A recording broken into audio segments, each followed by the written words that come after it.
High বন্ধুরা, দেখেন প্রপার্টির লেগে কত নিচে নেমে গেলেন।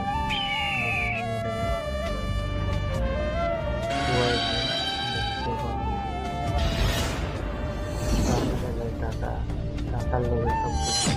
আম্মু, ও আম্মু, দেখো আমার হাতে চোট লেগেছে। আর তুই একটা কাজ কর, তুই হসপিটালে গিয়ে হাতে পটি করে নে। আরে ভাই, কিন্তু আম্মু কোথায়? আরে আমি আর জানি না। আচ্ছা ঠিক আছে ভাই। আরে এই বস্তার ভেতরে কি? আরে এটাতে ছাগলের খাল রাখা আছে, এটাতে কিছুই নেই, তুই যা। আচ্ছা ঠিক আছে। ভিডিওটা ভালো লাগলে একটা লাইক, আজকে একে জমিনে দাফন করে দিব, তারপরে সব প্রপার্টি আমার হয়ে যাবে।